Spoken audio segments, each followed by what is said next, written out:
where I am today? Where is he going? What will he do? Where in the world is Rhubarb? Let me give you a clue. You can find seeds here, but it's not the inside of a watermelon.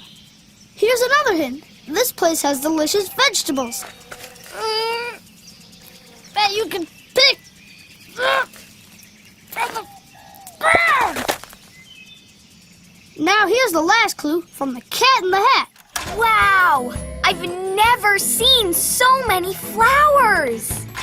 There's lots of flowers here. Great clue. So I'm at a place where you can find seeds, pick vegetables, and you can see flowers sometimes too. So did you guess where I am? You guessed it, a garden.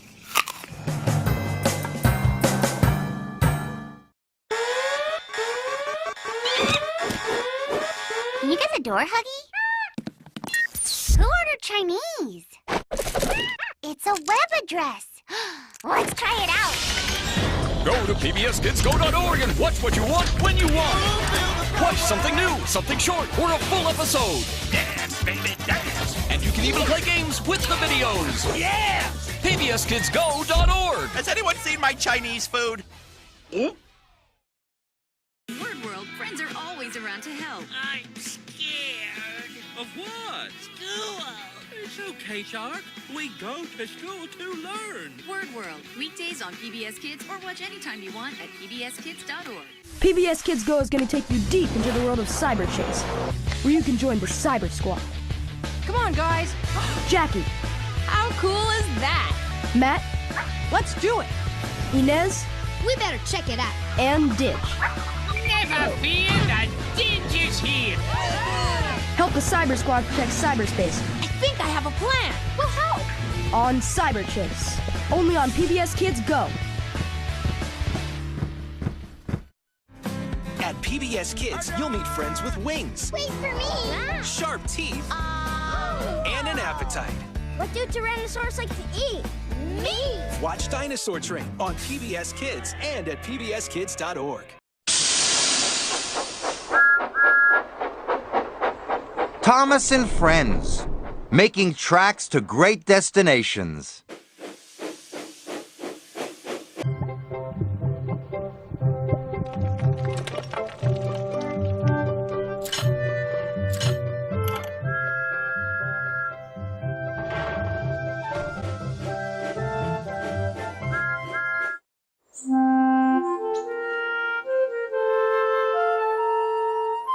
Dear Christopher, here is your friend Thomas the Tank Engine. He wanted to come out of his station yard and see the world. These stories tell you how he did it. I hope you will like them because you helped me to make them. Your loving, Daddy.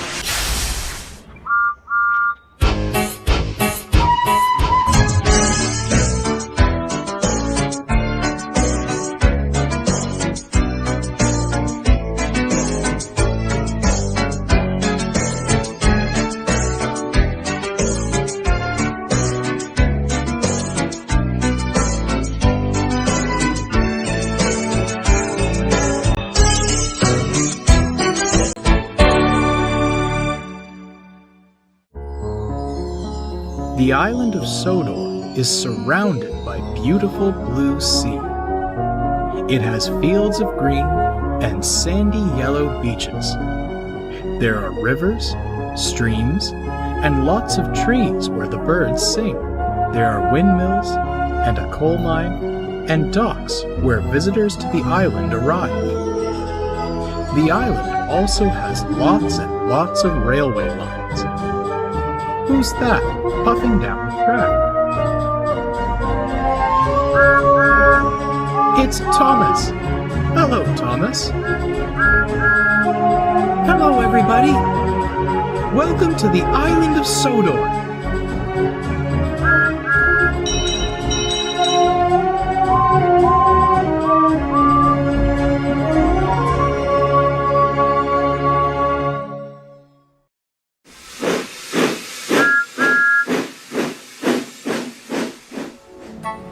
The island of Sodor was in the midst of a big freeze.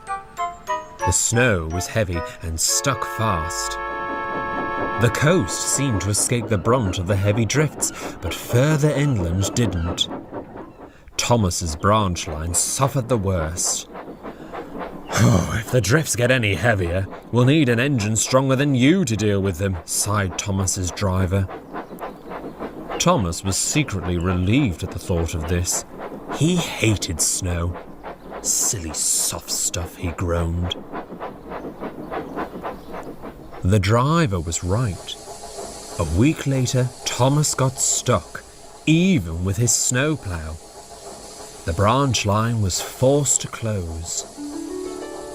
Duck, the Great Western engine, was sent to help. He was much stronger than Thomas and handled the biggest drifts with ease. The engines were glad of his help and the line reopened.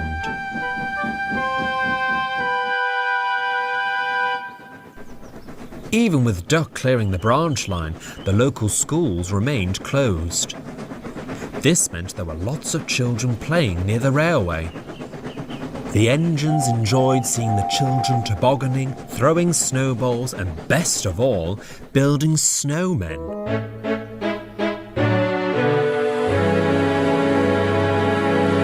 Duck arrived at the junction after clearing the line. There were lots of children on the platform. "Look at this, Duck," they called. "We've built a snowman." "And a mighty fine one he is too," chuckled Duck. "Watch out he doesn't board a train," they teased. The children laughed and ran happily home. Percy pondered for a moment. Can he what? Board a train? Oh, bless you, no, laughed Duck. I was just checking is all. Snowmen are made up of frozen water, explained Thomas. They aren't real. They can't come alive. Well, I'm not so sure, grinned Duck. Some children believe they come alive at night. I've heard they can even walk in the air. Rubbish, hissed Thomas. Snowmen can't come alive. And yet at Christmas, we believe reindeer can fly, said Duck simply. Thomas didn't reply. The guard's whistle blew and he puffed away.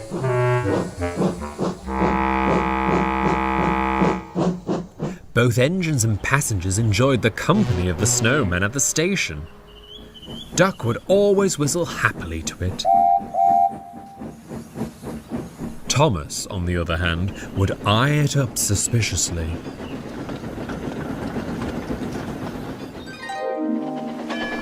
One day, Percy was scampering along hauling a small goods train.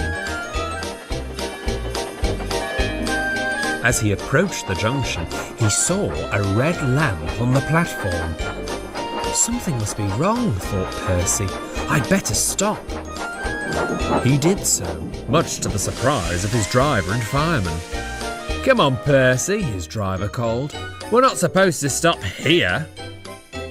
Percy looked ahead. There was the snowman with a red lamp. Thomas arrived on the other platform. Oh, my mistake, muttered Percy nervously. But as Percy set off again, he suddenly swerved into the siding. His driver quickly applied the brakes.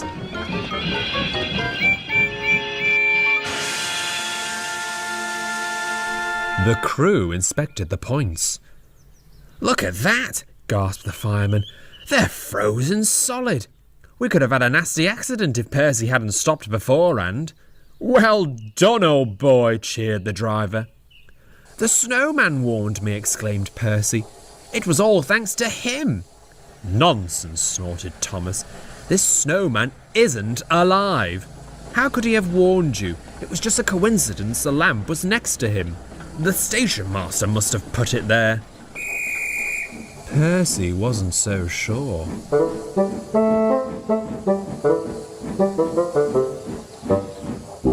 The story spread fast. Duck thought it a great joke. Overnight, the snow came down even heavier. The next morning, Duck worked hard to clear the line. He was resting in the siding as Thomas was waiting impatiently for Henry's train. There was no one on the platform. "I can't be kept waiting all day. If Henry doesn't arrive in the next minute, then I'm off," huffed Thomas. Still, Henry didn't come. That's it. Thomas prepared to leave. At that moment, Henry rounded the bend. He was just beyond the platform when Thomas was suddenly called back. Thomas immediately halted. Both he and Duck looked towards the station. There was no one there. Only the snowman. He looked at them, and they looked at him. "What's the big idea of leaving my passengers behind?" snapped Henry. "You're supposed to be a guaranteed connection." Thomas discreetly shunted his train back towards the platform. "Who blew the whistle?" whispered Thomas to Duck. Duck smiled. "Why don't you ask him?" Thomas became apprehensive and quickly scurried away.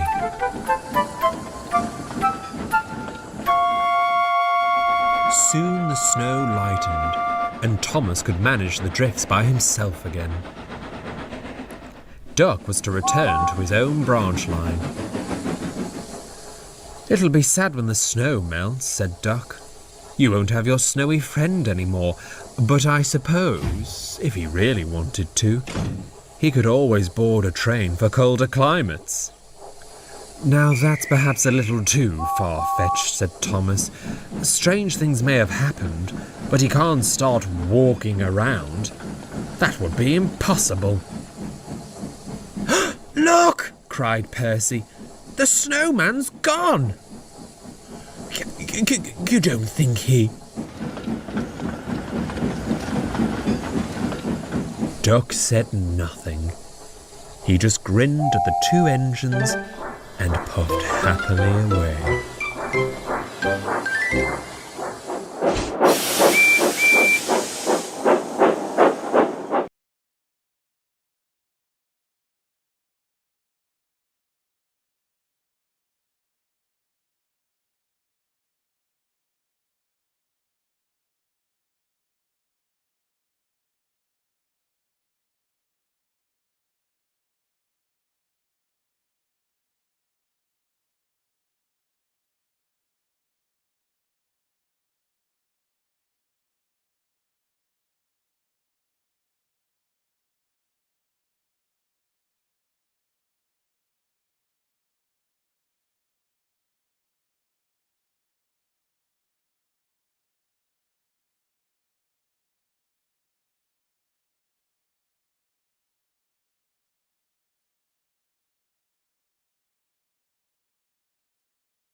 The island of Sodor is home to lots of Thomas's friends. Friends on the rails, friends on the roads, and even some friends in the air. They are all very different, and each very special. And they are all Thomas's friends. Henry is Thomas's kind friend. He is a grand green engine. Thomas knows that Henry always wants the best for everyone. Henry likes to believe in old stories and good luck charms. One day, Thomas told Henry about the wishing tree. Henry was very excited. He'd never heard of a wishing tree. Henry made a wish. He didn't want to pull cars of logs anymore. He wished he could pull the express. The next day, Gordon had to go to the repair yards, so Henry had to pull the express. Henry's wish had come true. But pulling the express was harder than Henry thought. The passengers had a very bumpy ride. They rocked and rolled all over the passenger cars. And when Henry biffed the buffet car, cakes and cookies flew into the air. Henry didn't want to pull the express anymore. The next day, Henry saw Gordon was still in the repair yard. Gordon looked sad. He missed pulling the express.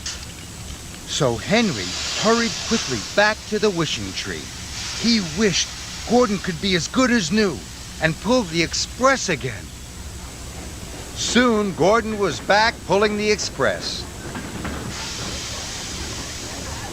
Thomas could see that made Henry happy, even though Henry had caused confusion and delay. Another day, Henry had to pick up the new flagpole for the Scottish castle. But he didn't look where he was going. Henry bumped into the flatbed. The flagpole rolled onto the track, and Salty rolled over it. The new flagpole snapped in two. Sir Topham Hatt was cross. Henry had to find a new flagpole.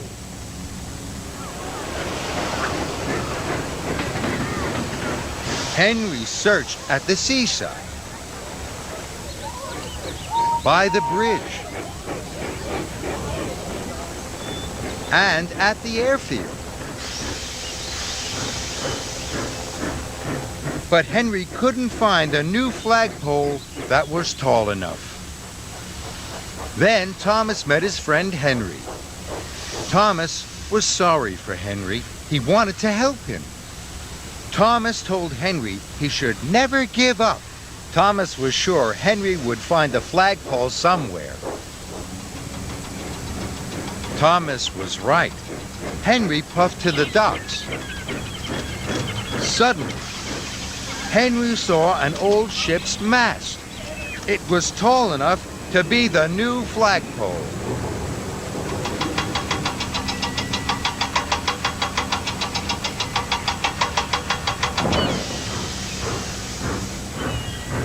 Thomas always looks out for his friend Henry. He knows that Henry always looks out for him. And that makes Thomas feel very lucky.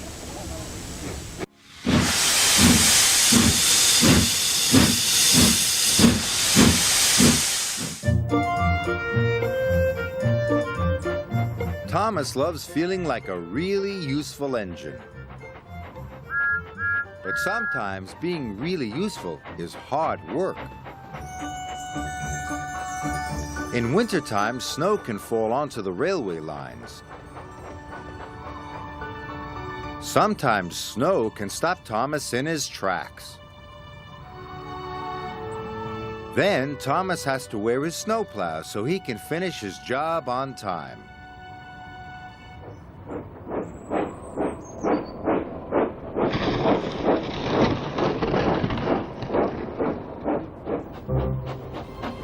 Sometimes the weather is foggy and it is hard for Thomas to see. So Thomas's driver lights his lamp, and Thomas puffs slowly and carefully.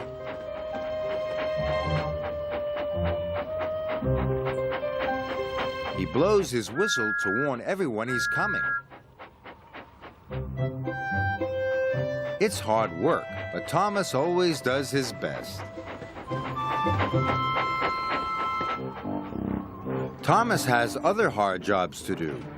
Often he has to pull freight cars full of slate and coal. It's very tiring pulling them uphill. And when Thomas goes down the other side, the heavy freight cars make it hard to slow down. So Thomas has to put his brakes on all the way down. But even when the work is hard, Thomas always tries his best and gets the job done. Thomas is a really useful engine.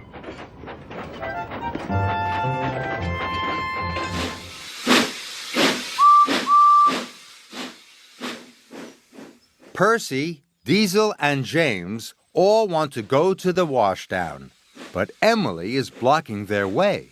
She will have to move before any of them can get there. Who do you think will get to the washdown first? Here comes James, but how will he get Emily to move?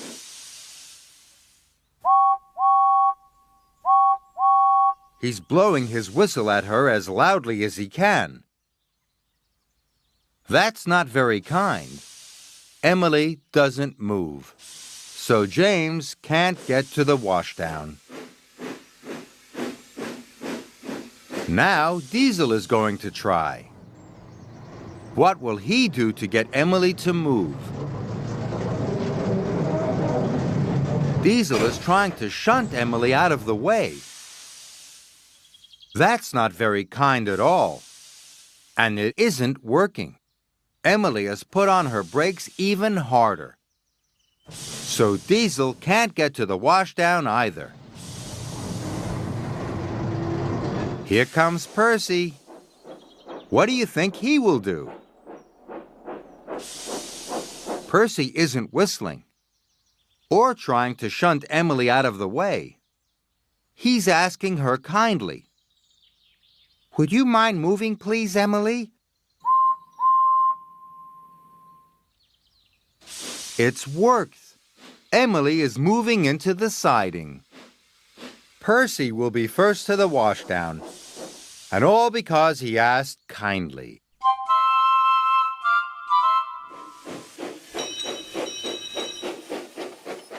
Today, Mavis is wondering what she would look like if she had a face like her friend Emily. Mavis has a square face, but Emily has a round face.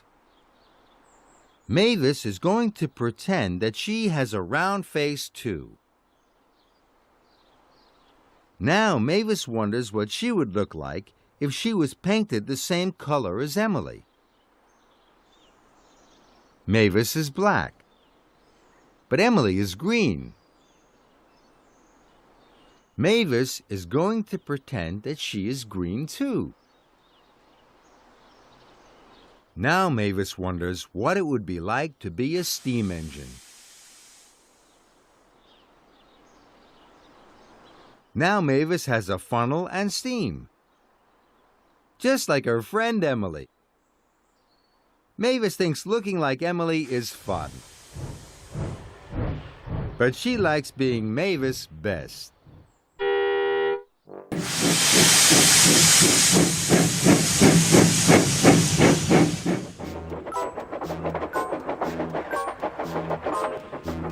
Thomas the Tank Engine was distracted. It was to be his first Christmas running his branch line. The passengers were sure he'd be full of cheer, but his whistles were anything but merry. They all concurred something was off. Annie and Clarabelle were off, too, for reasons plain to anyone. "Not again, Thomas," moaned Annie. "Must we bring him everywhere we go?" complained Clarabelle. He was Old King Cole, an ancient wagon that had bounced from railway to railway. How he came to be on Thomas's line, no one knew, or cared to find out. King bumped and creaked along, his coal dust turning the sparkling snow a deep black. "Not unless one of you wants to carry coal," Thomas answered. "He's, essential." "You hear that? Essential I am," King chuckled. Annie and Clarabelle couldn't understand it, but Thomas's crew did. "When do you suppose you'll have time to make this delivery of yours?" the driver asked incredulously. "Well, I'll find time, surely. Perhaps I'll have to cover for another engine," Thomas beamed hopefully. "Oh, yes," the fireman smirked. "The Fat Controller will be pleased to hear your branch line has been deserted at Christmas." "Oh, dear. I hadn't thought of that." "Perhaps," his driver added reassuringly, "another engine can deliver it for you." The driver's suggestion was about to be put to the test as they found Henry waiting at the junction. "You're late," Henry fussed. "A little extra weight giving you trouble?" Actually," Thomas smirked, "this truck is most important. It needs to go to Edward Station. Surely you could take it on?" "Surely not. My trains are heavy enough this time of year without that filthy old thing bumping behind me." "Rubbish," huffed Thomas. "You're just lazy. I always said you needed exercise." This, evidently, was the wrong thing to say. "Well, if it's so important, take it yourself. And when you get there, perhaps Edward can remind you what good manners are. Goodbye." Henry snorted away, leaving Thomas back to square one.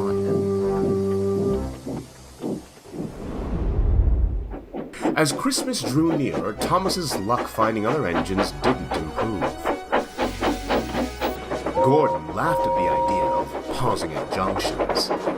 Old King Cole refused to go with James. "I'd sooner fall to pieces," he grunted. And the engines from the other railway didn't know what an Edward was.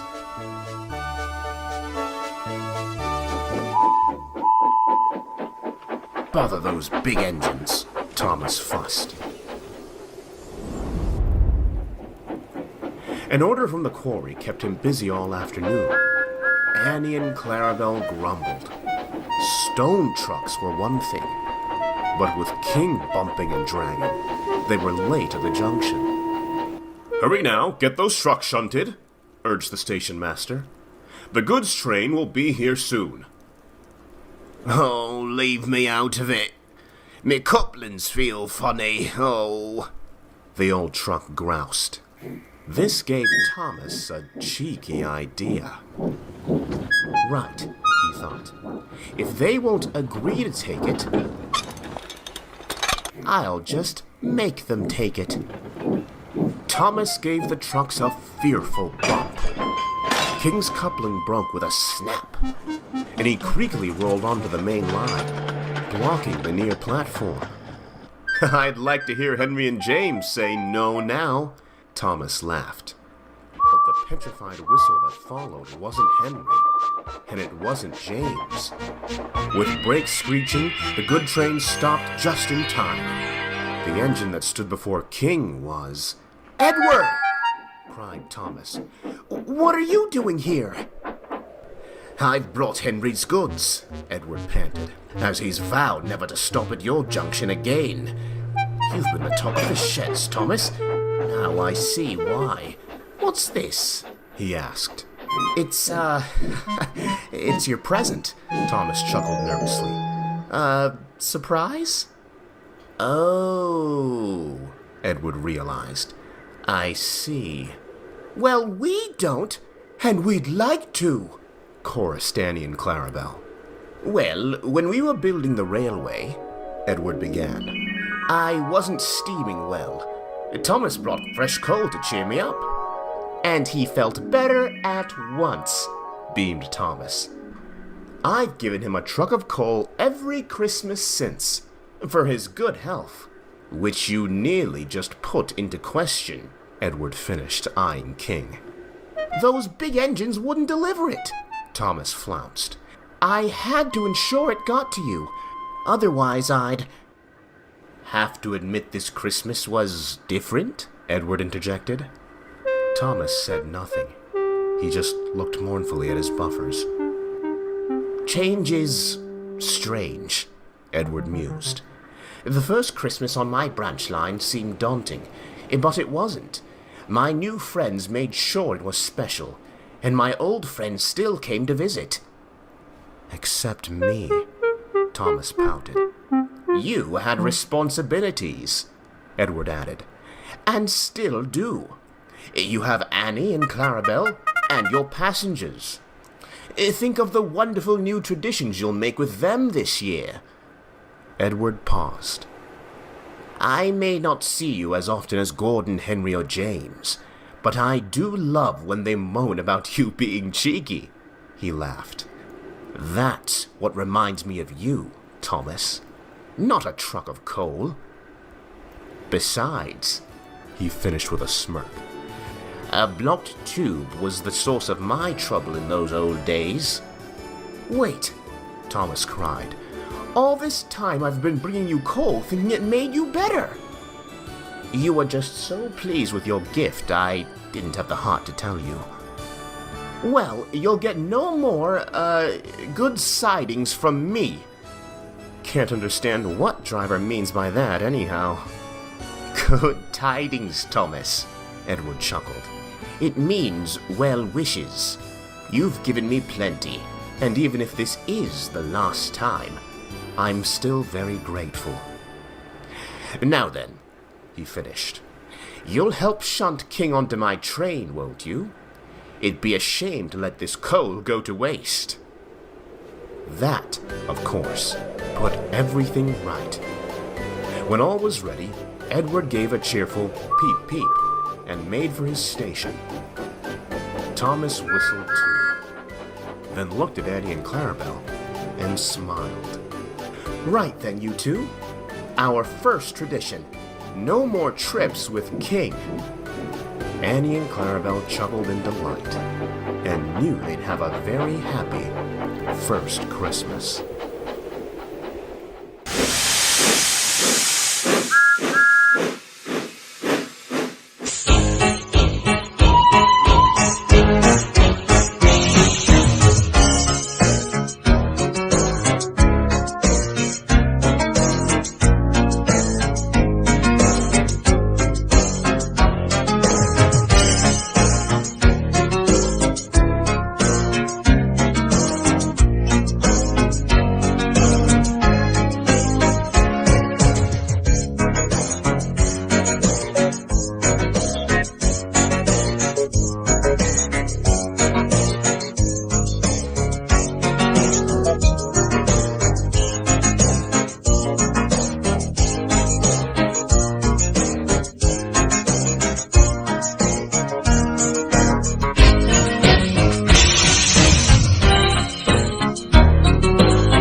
PBS Kids Go. Activate Creature Power Suit. Cutting-edge technology. A tech-savvy team. I am so ready to max out the creature power suit. Two brothers on a mission. Something tells me We're in real trouble. Protecting creatures of the world from danger. Wait, how do I land? Oh. Sort of. Wildcrats. Weekdays only on PBS Kids Go. Hey, you guys! What's up, Shock? Up here! Hey! It's us! And Danny Rebus. Nice bug suit. And look! It's a puzzle. Flip the S plus switch. Flip the switch! Join us weekday afternoons at 5 on 13.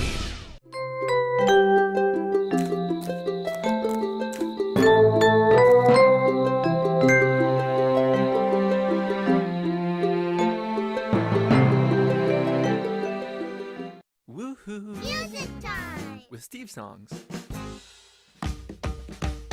Hey, everybody's jumping, hop, hop, everybody's running. Don't stop, let's bring the fun in. Keep it coming now, get up, oh yeah, get up, here we go. Come on, everybody, spread the news. Let's move,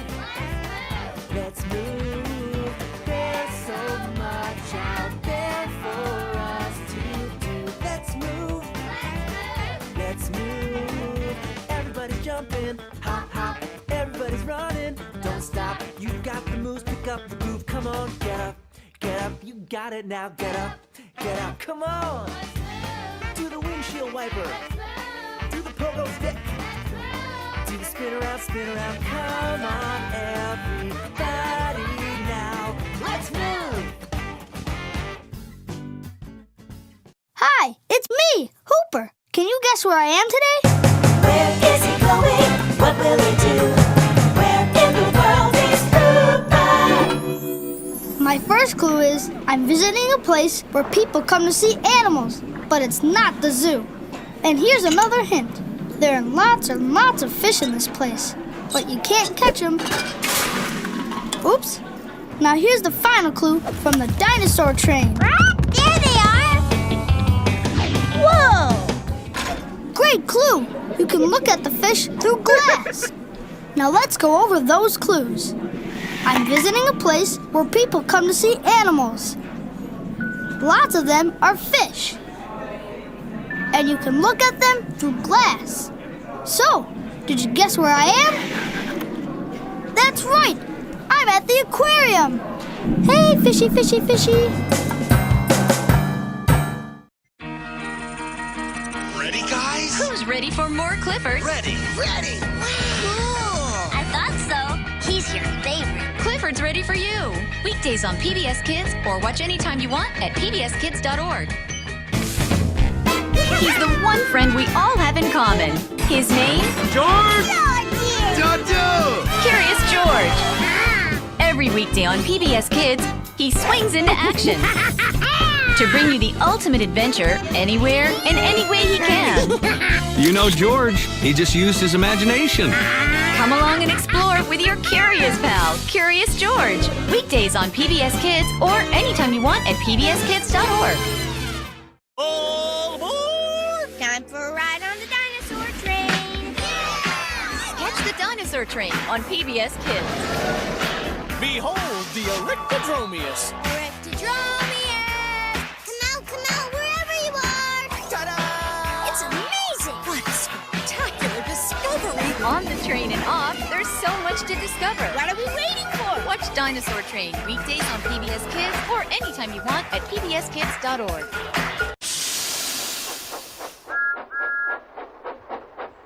Thomas and Friends, making tracks to great destinations.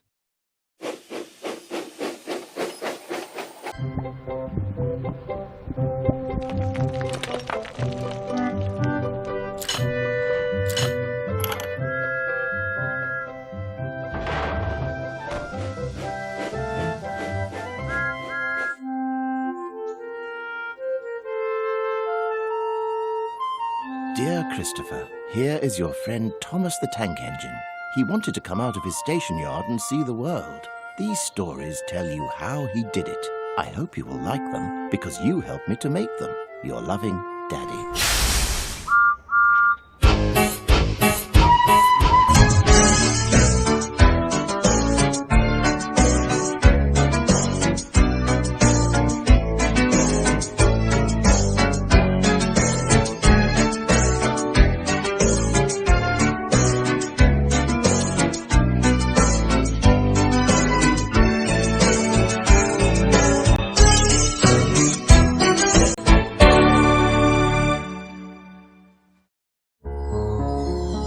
The island of Sodor is surrounded by beautiful blue sea.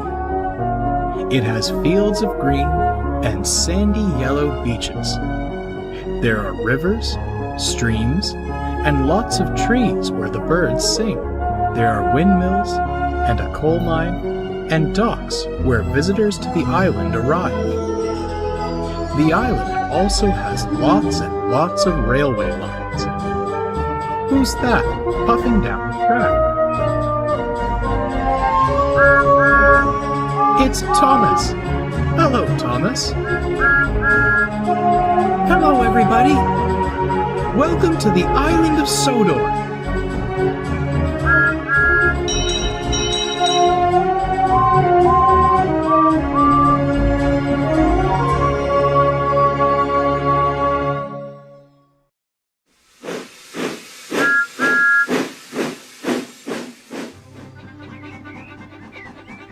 Winter was passing, but there was still one or two late frosts which made everything look sugar-coated and sparkling in the spring sunshine.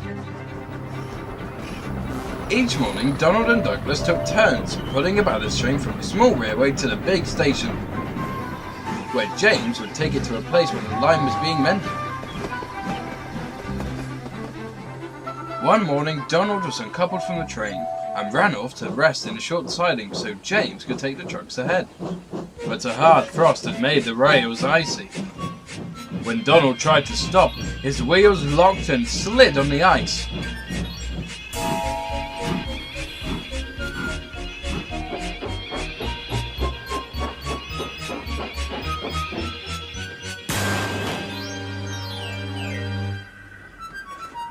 The buffers stopped him. That's what they were there for. But they were badly damaged. Donald wasn't hurt, but he was embarrassed. The other engines teased him. "Who's going to join the skating championships?" they said. Even Donald laughed, though he was worried about what the Fat Controller might say. But the Fat Controller only warned him to be more careful. He knew it wasn't Donald's fault. The next day, some workmen were sent to mend the buffers. At last, James's repair work on the line was coming to an end. "Tomorrow will be the last ballast train for now," said the Fat Controller.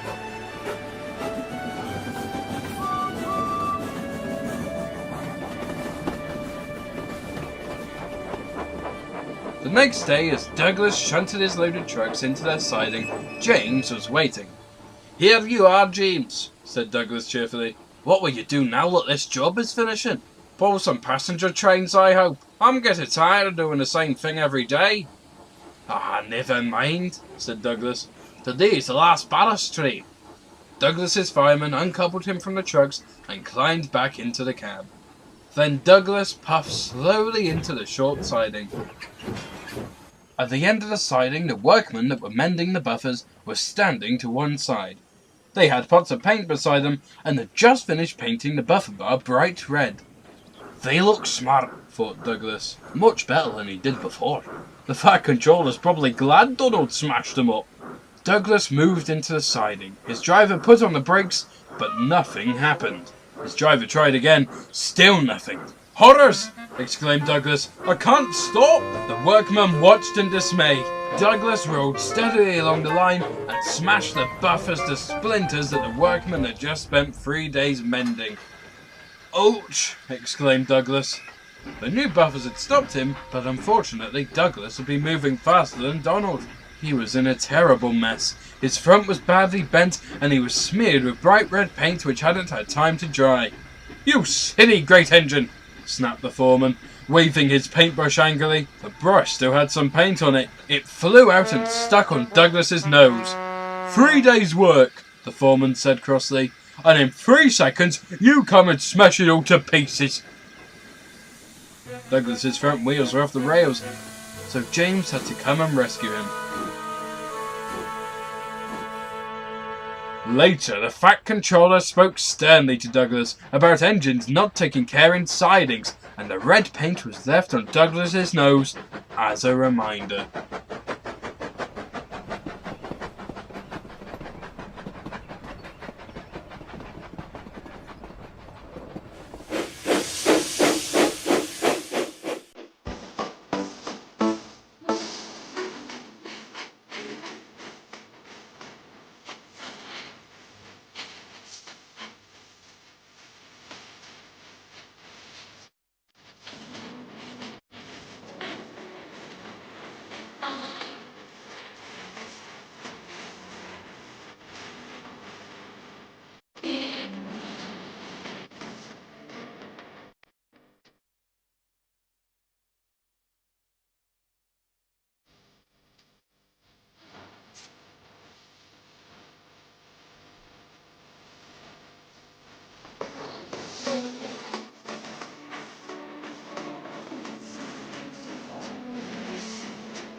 Someone new has arrived on Sodor. Here are some dots. If we join these dots, we'll see who it is. Can you guess who it might be? Let's join the dots and find out. Off we go. Whoever this is, he has a pointed nose at the front and some small wheels underneath. There's something long and pointed sticking out from one side. Do you know who this is yet? Here's a triangle-shaped tail at the back, and also something sticking out from the other side. They look like wings. Who can it be? That's right. It's Jeremy the jet plane. Welcome to Sodor, Jeremy. The island of Sodor is home to lots of Thomas's friends. Friends on the rails, friends on the roads, and even some friends in the air. They are all very different, and each very special. And they are all Thomas's friends. Steamies and Diesels aren't always the best of friends. One day, Neville arrived on Sodor. Neville was a Steamy, but he was square, so he looked like a Diesel. Thomas puffed into the shunting yards. He saw Neville with Harry and Bert. Harry and Bert were giggling gleefully. The three engines looked like firm friends. Thomas was surprised. If Neville was a friend of the Diesels, Thomas decided he wasn't a friend of the Sodor Steamies. Thomas puffed into Knapford. Soon, all the engines had heard that Neville was best friends with the Diesels. So none of the Steamies wanted to talk to him. Neville felt sad. He puffed away towards the iron bridge. Then Toby puffed in. He told Thomas that Salty had seen Harry and Bert playing tricks on Neville. Thomas felt terrible. He had thought all the wrong things about Neville. Now Neville was puffing fast to the bridge. It was Thomas's job to warn the engines that the bridge was broken. But Thomas had said nothing to Neville. Thomas raced after Neville. Neville puffed fast to the bridge. He saw the barrier, but he couldn't stop. He crashed through the barrier. Thomas raced up. He had to rescue Neville. He heaved and he hauled, wheel turn by wheel turn.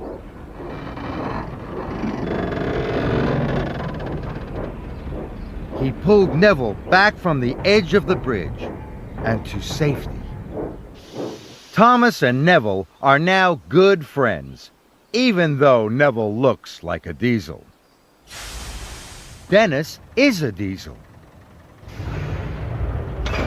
And Thomas quickly learned Dennis knew all the diesel tricks. It was Thomas's day off.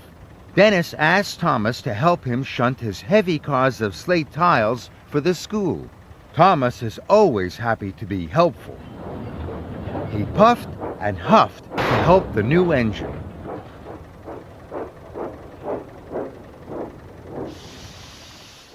Later, Dennis told Thomas he had broken down.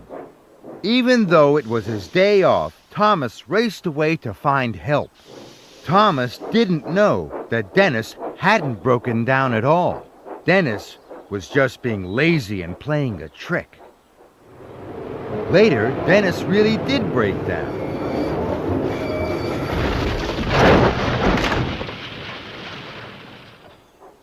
Thomas was surprised that Dennis had come off the rails.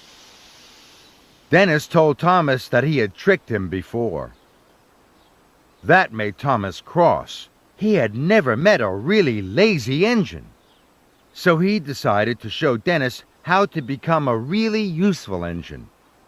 Thomas buffered up to Dennis and his freight cars.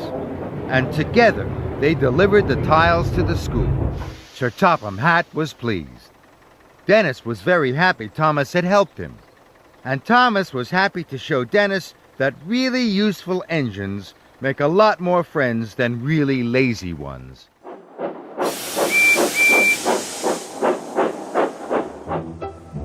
Toby is waiting at the farm crossing. He notices something in the old oak tree. Can you see what it is? Caught on the branches at the top of the tree, Toby can see a balloon. A bright red balloon. Toby is surprised. When Toby trundles past a babbling brook, he is very surprised to see a frog. A beautiful green frog. Toby can hear it too.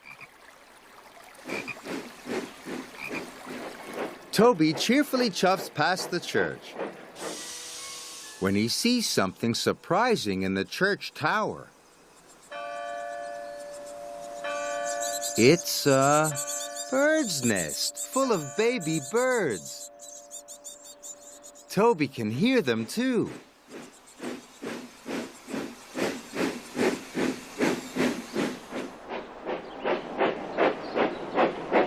Toby stops at Farmer McColl's field. What has he seen? There, in the middle of the field, Toby is very surprised to see a mole sitting on a molehill. Well, puffs Toby, whatever next?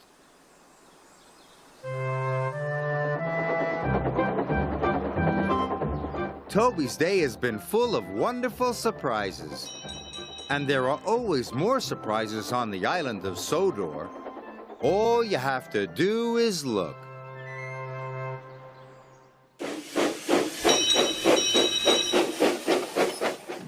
Percy is ready to leave the station.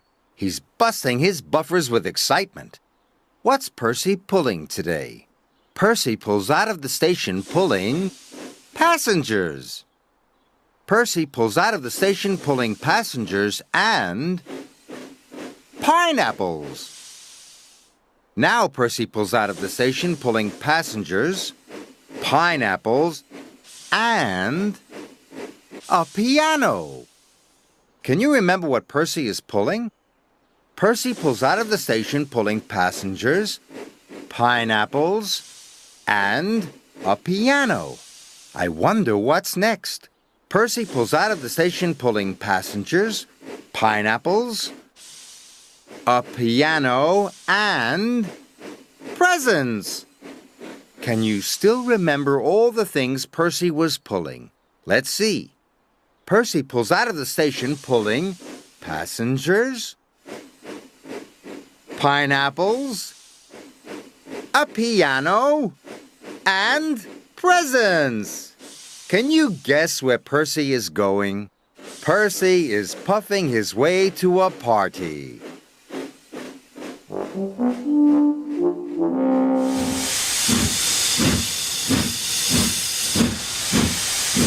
When Henry thinks, he puffs out a cloud of steam. Look carefully at the shape the steam makes. Henry is thinking about one of his friends. Whose shape is this? This friend doesn't have a funnel. And what's that sticking out on either side? They're wings. Henry is thinking about Jeremy the Jet. Now, Henry is thinking about something else. What shape is his steam making this time? It's another of Henry's friends. Whose shape is that? It's very tall and has something hanging down with a hook. Henry is thinking about Cranky the Crane. Now Henry is thinking about something else. What shape is his steam making now? Henry is thinking about something he has seen at the Scottish castle. It's almost square-shaped. And it flutters in the wind. That's right! Henry is thinking about the flag that flies on top of the Scottish castle. Well done, Henry.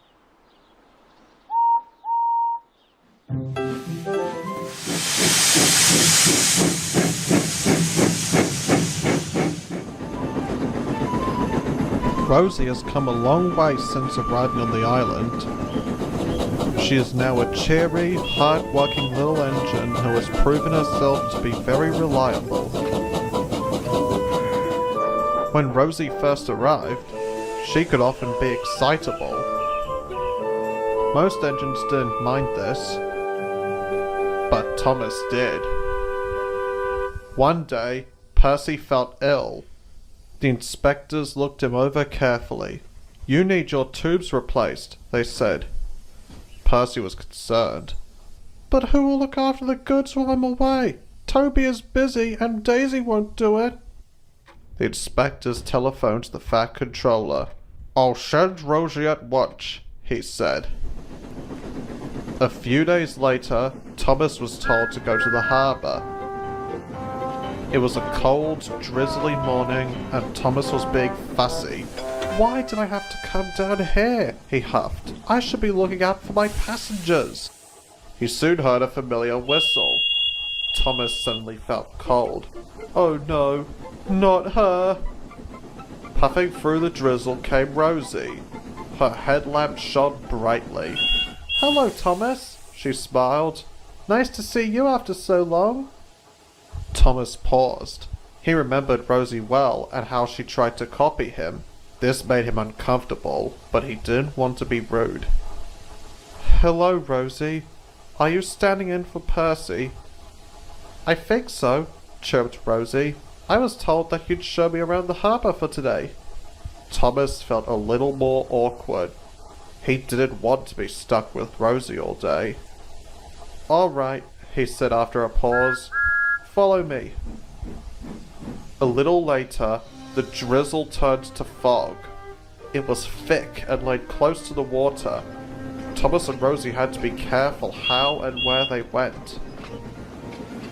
Thomas, who did work the goods line often, was very out of his depth. "How on earth does Percy get around here?" "Probably without the fog, and by being shorter," laughed the driver. Thomas did not appreciate the joke. He felt cramped and lost. He then saw a dark shape looming in the distance. He braked quickly but couldn't stop himself, bumping into some buffers. The buffers, or rather trucks, rolled away. "Does Percy never keep this place tidy?" Thomas fumed. He then felt someone buffering up behind him. It was Rosie. She slowly guided Thomas out of the siding and back towards the harbour entrance. "Are you okay, Thomas?" "Yes," said Thomas shortly. "I'm fine. I'm sure Percy doesn't mean to keep the harbour untidy. I'll look after everything until he gets back." "Good riddance." Thomas suddenly wondered, "How were you able to find me through this fog?" "Well, you were shouting," giggled Rosie. Thomas humphed. "But I got a radio call saying you went down a siding you shouldn't have, so I went to bring you back." Thomas was surprised. "A radio? Engines don't have radios." "I do," replied Rosie. "It's in my cab. My driver uses it to talk to harbour masters when I have to help out at harbours or docks. It's very useful, especially in weather like this." Thomas snorted. "Engines are engines, not living rooms. Why bother with a radio when a whistle will do? Because sometimes a whistle won't do," said Rosie. "Not in weather like this. And what if the harbour was very busy? I would need my radio to hear where I need to go." "Huh, very little chance of that happening here." And Thomas bustled off to organise some trucks. Rosie was left feeling hurt. The little engine soon learned where everything had to be, and she managed very well. She could go where Thomas could not and was good with the trucks. Rosie also gave Thomas a wide berth. "He's just upset he's not with his passengers," said her driver. "He'll come around." All the same, Rosie made sure to leave him well enough alone. As the day drew on, the fog grew thicker and the sky became darker. Out at sea, a fishing boat was caught up in a strong current and fighting to make it into port. The engine strained, coughed, and stopped. Black smoke poured onto the deck. "We'll be scuppered!" cried the sailors. The captain held firm. "Prepare the lifeboat, men! Send an SOS to shore!" The crew frantically scrambled to their places. They could see the coast coming closer and closer. Back at the harbour, Rosie was taking on water. The fireman replaced the filler cap and Rosie was all set to go. Just then, her radio crackled. "The harbour master?" asked the driver. But it wasn't the harbour master. The crew listened closely through the static. "SOS! SOS! Ship adrift! Ship adrift!" Rosie was horrified. "Respond to them! Tell them we'll send help!" The driver did so whilst the fireman grabbed a lamp from Rosie's front and ran to the harbour master's office. Rosie trembled as she watched him disappear. "I hope those sailors can be rescued." "Don't you worry, Rosie," said her driver. "They will if we have anything to say about it." Thomas was still grumpily going about his work. He didn't want to be in the harbour and he didn't want to be working with Rosie. "Stupid fog, stupid Rosie, and stupid old radios," he grumbled to himself. Just then, the blue engine heard a low, familiar buzzing. He groaned and promptly lost his temper. "Harold, why are you buzzing about like that? Go away, whirly-bird!" Harold coughed crossly, narrowly missing the steam blasting from Thomas's safety valve. Ease on the pressure there, old chap. Can't be helped. Had a little rescue call. A rescue? Poor sailors adrift at sea. All safe and sound. Cheerio. And Harold buzzed away into the fog. Thomas was left confused. He wondered where the rescue call had come from and why he had not heard it. The next morning, Thomas and Rosie were being oiled and checked in the sheds. "Did you hear?" asked Thomas's driver. "No, what?" said the fireman. "About those sailors yesterday. Them who were nearly lost at sea. Good old Rosie saved them." "Pooh," scoffed Thomas. "So she can swim like a boat now, can she?" "Of course not," laughed Rosie's driver. He then explained everything. Rosie felt very proud. "Well, Thomas, I did tell you my radio was useful." Thomas was abashed. "I see." He looked at his buffers. "Well done on helping those sailors." "Thank you, Thomas." Thomas chuckled.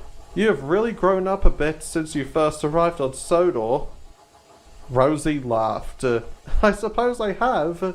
She looked at Thomas with a cheeky grin. "How would you like a radio, Thomas? You could be all up to date like me." "Pah," teased Thomas. "Be off with you." Rosie scampered away to the harbour, chuckling to herself. Thomas hadn't changed a bit. But she didn't know what Thomas really thought. He was now more respectful of Rosie, for he knows that thanks to her, help may only be a radio call away.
Kids.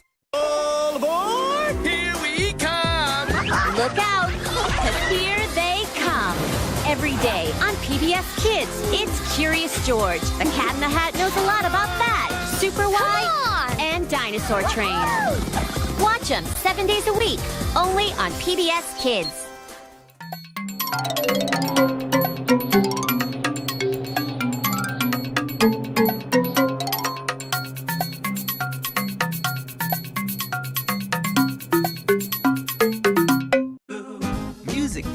Steve song.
It's Word Girl, word-minded student by day, and crime-fighting superhero, well, during the day too.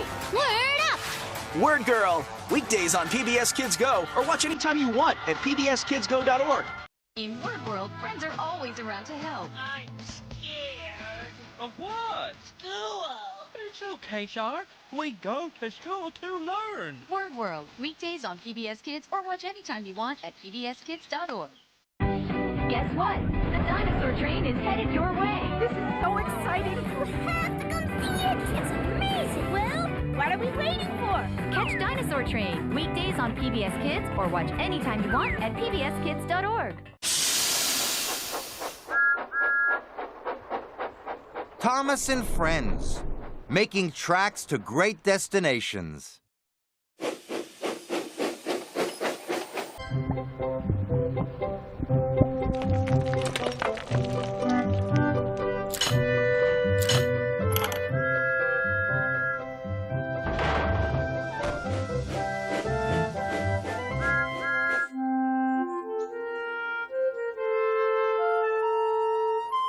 Dear Christopher, here is your friend Thomas the Tank Engine. He wanted to come out of his station yard and see the world. These stories tell you how he did it. I hope you will like them because you helped me to make them. Your loving Daddy.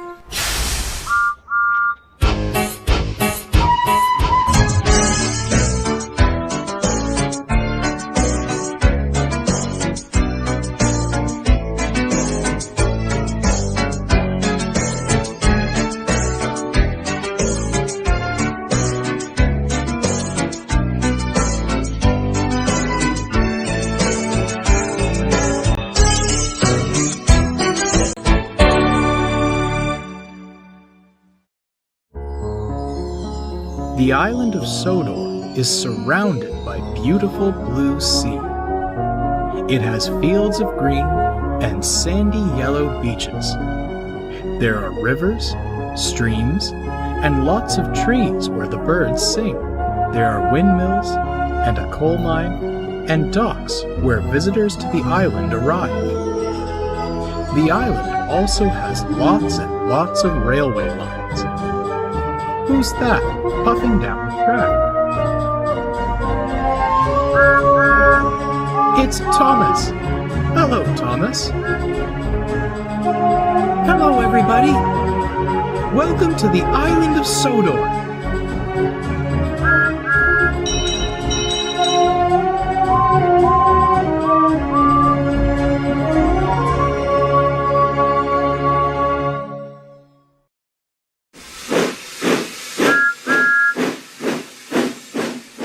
The engines were getting irritated one night at the sheds. James was talking about how splendid he was and wouldn't stop boasting. "Pride of the line," he'd say loudly to everyone. "When the children see me pass, they see a bright red flash as I pull the passengers." No one wanted to say a word, so Toby spoke for them. Really now, Toby began. If you ask me, I believe when the children see you pass, they see an engine that got bested by a tram engine. Imagine a tram like me pulling you and the coaches. The other engines burst out laughing, all except James. He remembered the time he had to push Toby and pull his coaches, and the children made fun of him. He didn't fancy being reminded of it. I pushed you and the coaches. Everyone knows that. I don't know, said Thomas cheekily. Toby could pull you along the main line any day. Pah! Snorted James. I'd like to see him try. He's but a weak engine. The day that happens, paint me blue. With that, James rolled back into the sheds, falling asleep. The next morning, the Fat Controller came to see James. You must head to the works for maintenance, he boomed. We need to check your parts to see what might need mending. But I feel fine, sir, James protested. If you are fine, he replied sternly, then the workmen will tell me, and not you. Carry along now. James rolled his eyes and puffed away. He was soon coasting down the main line. His mood was much lighter by then. Never mind, he chuckled. Nothing like a nice run to stretch my wheels. But the run didn't last long. Steam burst from James's cab, and he slowed down to a complete stop. Oh, dear, he groaned. I don't feel so well. Your safety valve is burst, called out his driver. We're going to need help to get to the works. Toby was shunting in the yards when the yard manager came to see him. James is stranded on the main line, he told Toby's driver. Do you think you could take him to the works? We can sure try, replied his driver. And away they went to find James. James was looking down at his buffers when he heard the familiar sound of a bell. Toby was backing down in front. You've got to be joking, he snapped. You can't pull me anywhere. You'll burst before you even make it halfway. Toby soon coupled up and called out. We'll see. Ready?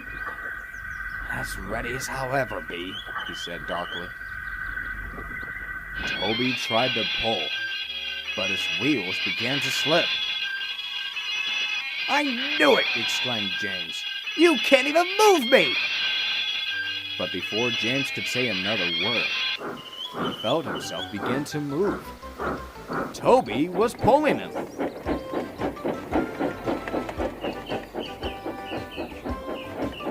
It was a slow journey, but Toby didn't stop. Every passing engine watched in surprise, all except Thomas, as he gave a suit-eating grin.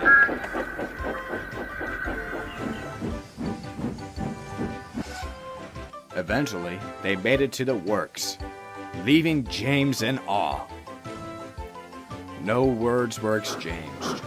James was humble, and Toby didn't have the steam to say anything as he puffed away. The next day, however, Toby was surprised to see an engine that looked like James. But he didn't have red paint, but a coat of blue. He said nothing to Toby as he passed, but all Toby could do was laugh.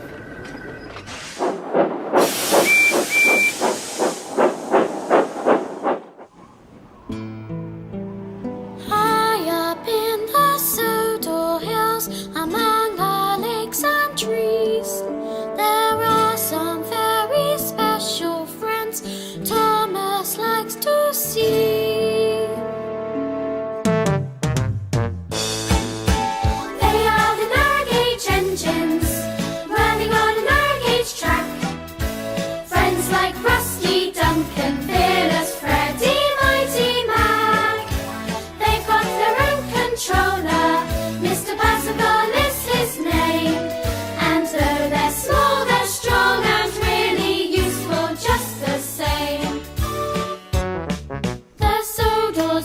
kept secret, who people hardly know.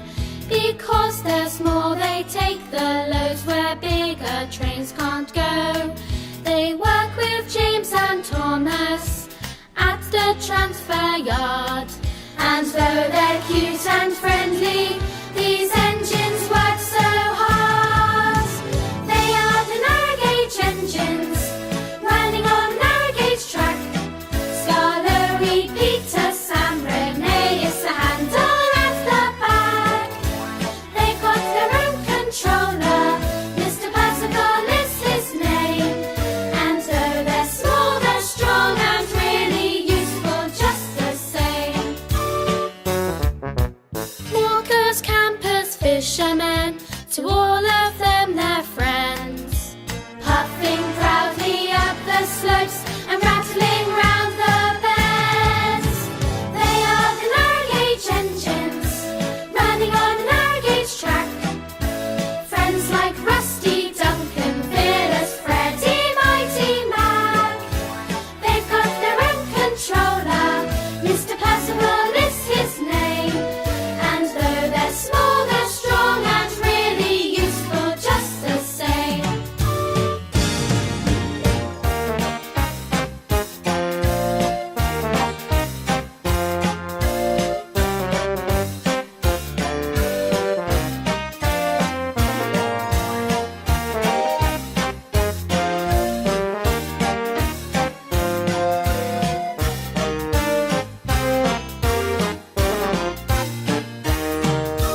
They are the narrow gauge engines running on narrow gauge track.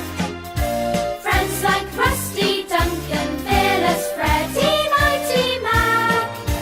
They've got their own controller, Mr. Percival is his name. And though they're small, they're strong and really useful just the same.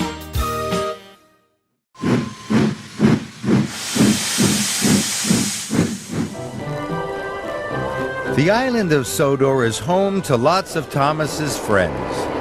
Friends on the rails, friends on the roads, and even some friends in the air.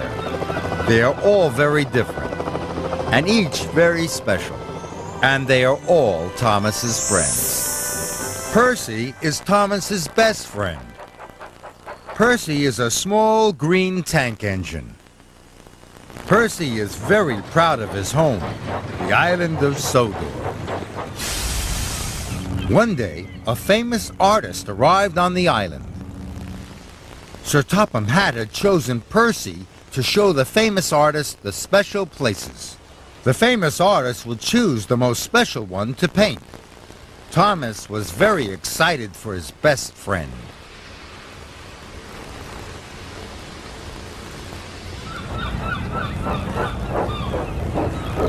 The famous artist boarded Percy, and Percy puffed proudly away.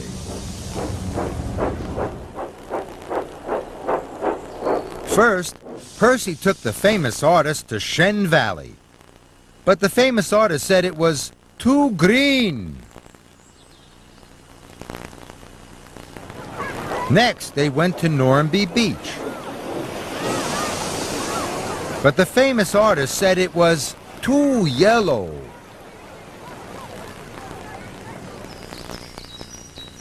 The viaduct was too tall. And the windmill was too round. At last, Percy pulled into Knapford Station.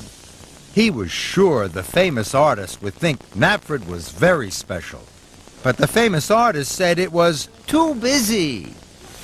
Percy was so cross his boiler bubbled, and his face went red as James.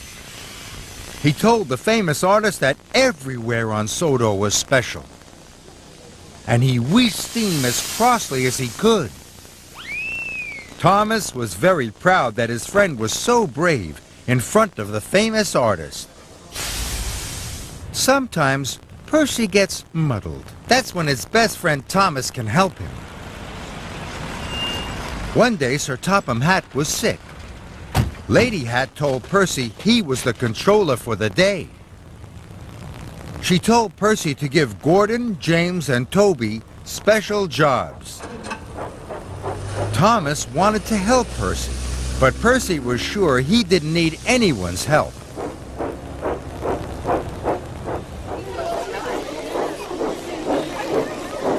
Later, Percy had muddled up Lady Hat's orders. He had given the engines all the wrong jobs. All the engines were very upset. It was a terrible mess. Now Percy really needed Thomas's help. Thomas was happy to help his friend. Thomas knew that together they could put everything right. And by the end of the day, all of the engines were doing the right jobs.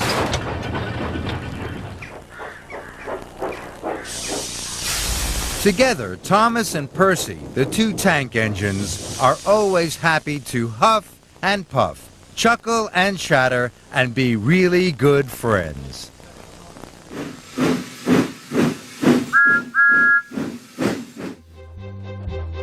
Emily is pulling the express, but today the express has 2 extra passenger cars. Emily finds it hard to puff up Gordon's Hill. Emily is stuck.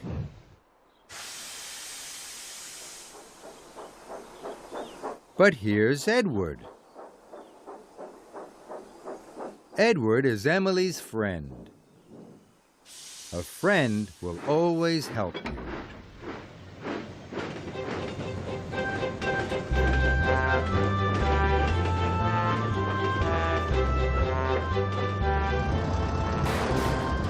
Mavis is shunting freight cars at the quarry.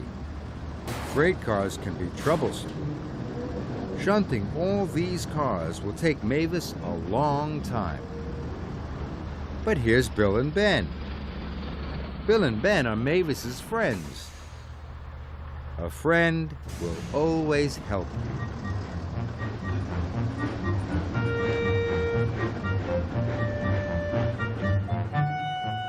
Thomas is taking some cars of fish from the docks to Knapford Yards.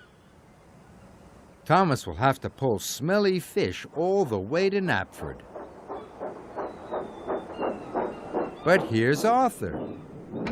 Arthur is Thomas's friend. A friend will always help you. Edward helped Emily. Bill and Ben helped Mavis. And Arthur helped Thomas. It's good to have friends.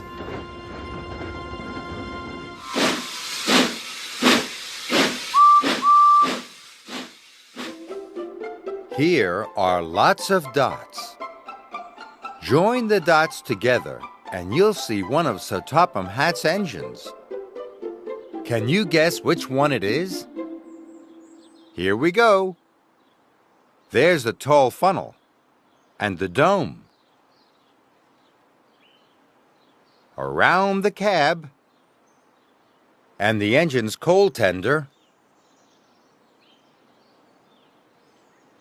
There are lots of wheels. 1, 2, 3,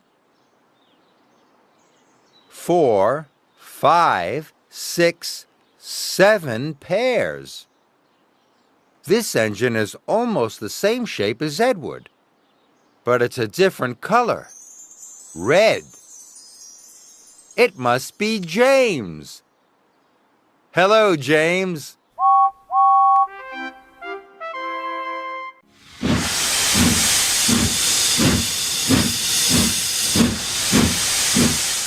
Today, Thomas, James, and Henry are being repainted, but there's a problem. The labels have come off the cans of paint. No one knows which color paint is in which can. Is the paint in the first can the right color for Thomas? Let's see. It's red. Is that the right color for Thomas? No. Thomas isn't red. What about the second can? Blue. That looks better. Thomas is blue. Who's next? James. James is red. Can you remember which can the red paint was in? Was it this can? No, that's not right. The third can is full of green paint.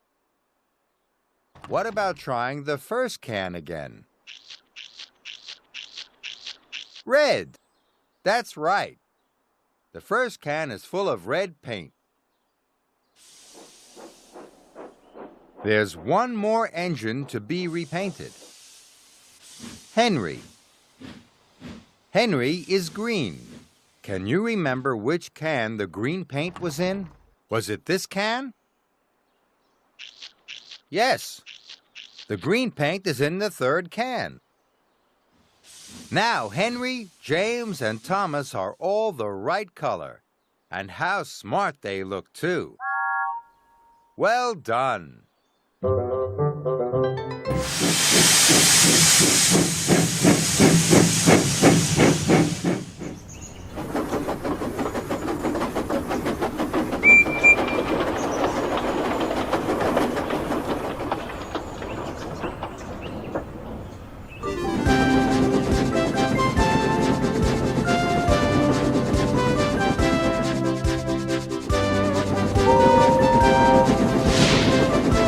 The Wild Nor'Wester is Sodor's express passenger train service, par excellence.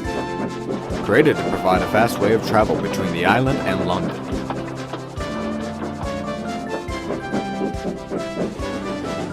Pulling it is a very important task, as the train's timetable is very strict.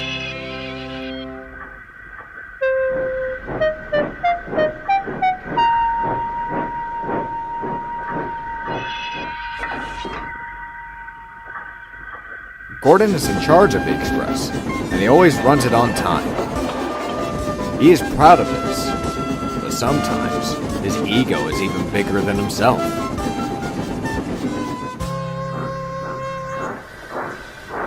One day, the big blue engine was rested in an effort. He was to take the afternoon express and didn't lose the chance to boast about it. You know, little James, pulling this fast and heavy train isn't a job for just any engine. You need someone as big and strong as me to pull it. Nonsense! Have you forgotten the times that I've taken the express? And besides, a decent-sized engine like me, or even 2 tank engines could pull it. Oh, little James. You may have pulled it once, but the Fat Controller wouldn't ask you again. The only thing he'll ask you to do is to pull some trucks. And what makes you think that?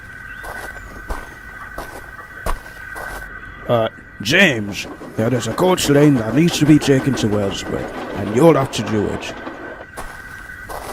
Oh, and you'll have to do the shunting by yourself. James was furious and pulled off to start shunting. Oh, that Gordon. One of these days I'll give him one. A bit of time later, Gordon passed by to tease James even further, and stopped to wait for the points to change. Meanwhile, the angry red engine bumped the trucks roughly and proceeded to back down the line to add more trucks to his train.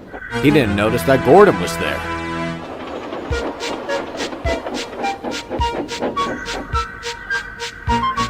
James, watch out! When he did, it was already too late.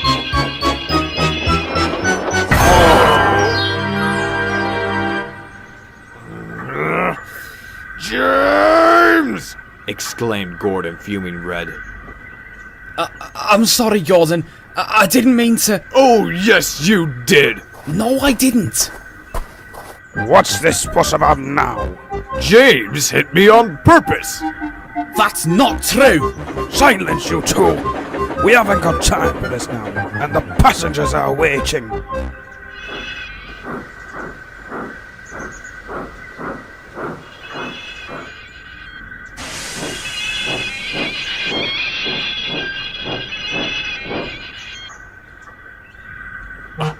I can't move! What has happened to me? The bump from the trucks didn't damage Gordon, but it did manage to jam his brakes, blocking him from going anywhere. Oh dear. James, go for the express. And Gordon, I'll go and ask Edward to take you to the works. That's all for now.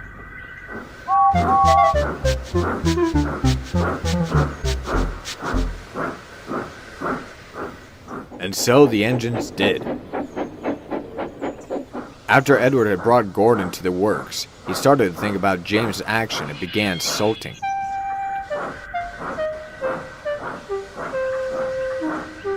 The workmen managed to release the blue engine's brakes, but more work still needed to be done on them. In the meantime, James was having a wonderful time with the express.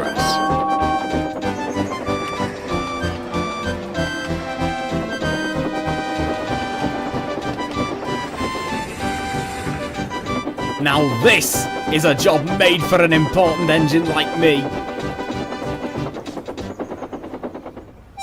The next day, when Gordon was fully mended, his crew tried to light the fire, but he wouldn't budge. Gordon was still sulking and angry at James. He didn't want to move. A few days had passed, and the mixed traffic engine began to feel the weight of the workload on his back.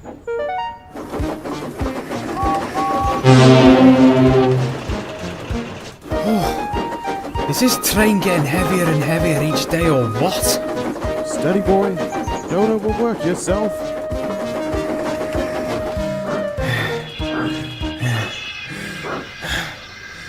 Oh dear. I can't do this for much longer. Panted James. He looked down and wondered. I need to put things right.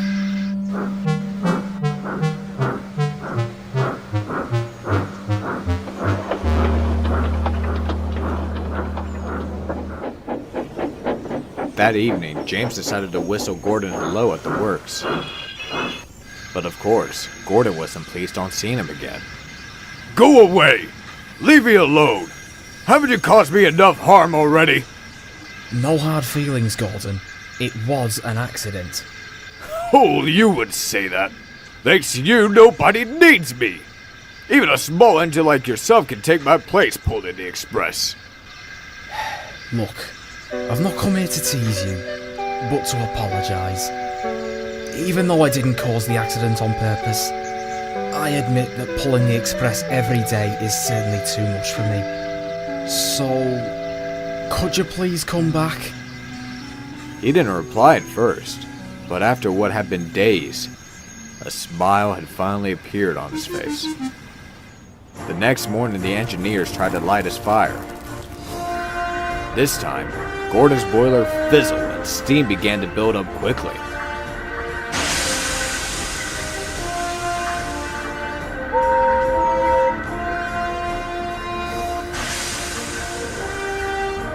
The engine roared into action. Like a breathing dragon, Gordon puffed proudly out of the works, ready to pull Sodor's Wild Nor'Wester.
cool!